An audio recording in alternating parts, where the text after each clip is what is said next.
Let me ask you if you know what your name means. So many names have got a hidden meaning behind them.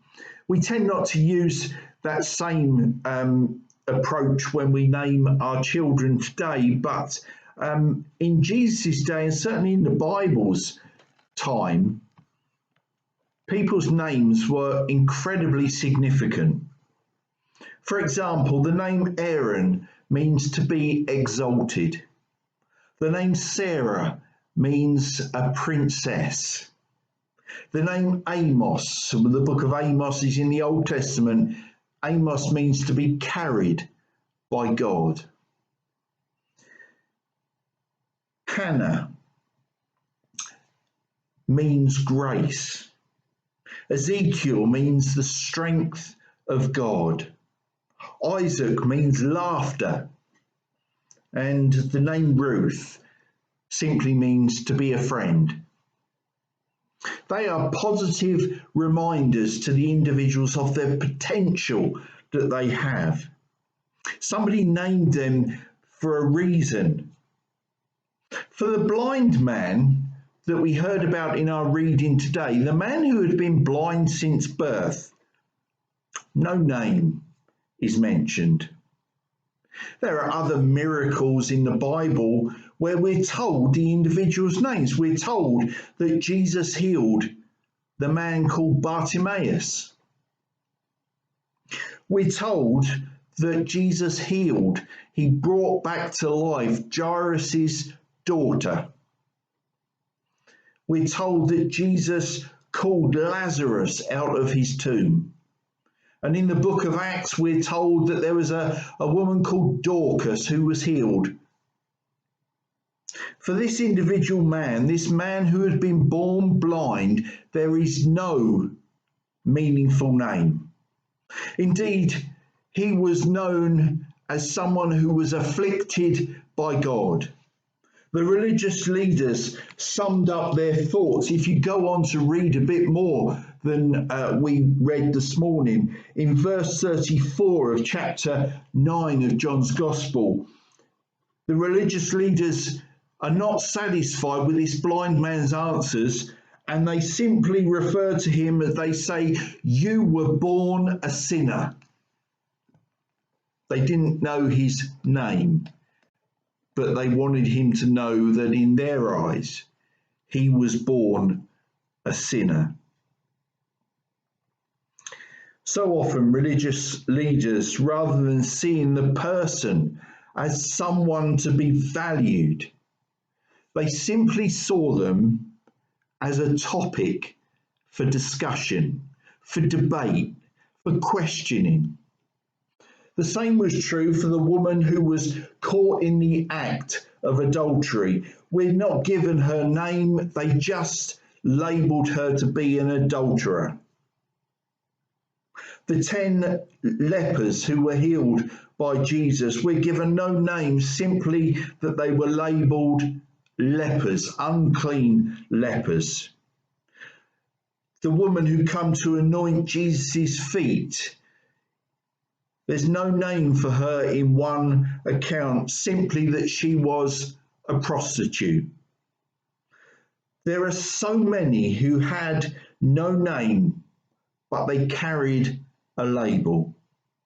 And in society today, we are in danger of seeing people only by a label. As the world gets bigger and more diverse, people are becoming less known as an individual with potential and more being grouped under a label. We see it in our society today with the religious resurgence of disputes in Northern Ireland. People either labelled Catholic or Protestant. We see it in the violence in the Middle East, where people are labelled either a Jew or an Arab. We hear of the labels of the LGBTQ group of people. We hear of the divisiveness of labels in the Black Lives Matter movement. But we also see labels. used to define others in our very own communities. Oh, she's divorced. He's a dropout. They are jobless. Or they are on benefits. He's an alcoholic. They're unstable. Oh, she's a single parent. Oh, their son is a goth, a widow, an addict, a victim. We have these labels in our society, and the trouble is that when our first instinct upon meeting a new person is to label them, then we fail to see the individual that God has made, their potential. We miss the valued person that God is at work in their life, creating a masterpiece. Something that all of us can become, a masterpiece, when we are placed in God's hands and we see individuals as God sees them. Jesus saw beyond the labels, didn't he? The long-suffering woman who came to him and touched the edge of his robe, he stopped and he called her daughter. The much hated race from Samaria, Jesus spoke of the Good Samaritan. The unmarried mother, Mary, was referred to by the angel Gabriel as the chosen one. The much hated and cheating tax collector, Zacchaeus, Jesus called pure one. The children that everybody thought should be seen but not heard. That was how they were labelled. But Jesus said that the kingdom of heaven belongs to such as these. If all people see you as a label, then friends, it doesn't do any harm to remind ourselves that they did the same with Jesus. They missed completely his true identity and they labelled him. He was labelled as being a friend of sinners, labelled as a person who spent too much time with the happy hour crowd. He was labelled for being a threat to the Roman government of the day.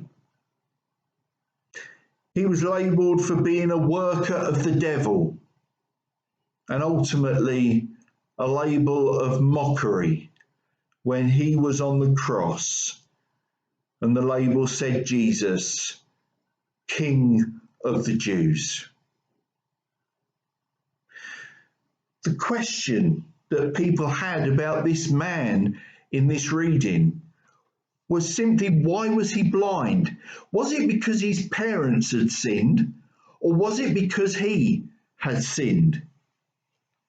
Jesus made it clear that neither was the reason. Rather, in verse 3, he tells us that this would be an opportunity for God. You can see how Jesus wants to deal with labelled people. He wants to remove the question of whose fault, whose blame is it. The people saw this man as being the result of guilt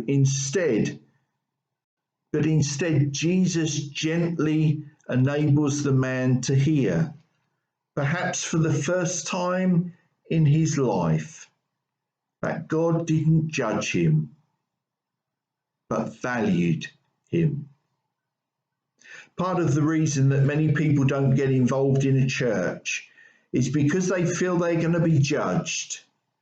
Who is to blame for the messy divorce? Why is it that they cannot keep a job? Why can't they give up their addiction? Whose fault is it that they're a single parent? But friends, one moment can change the course of a life. Let's watch this.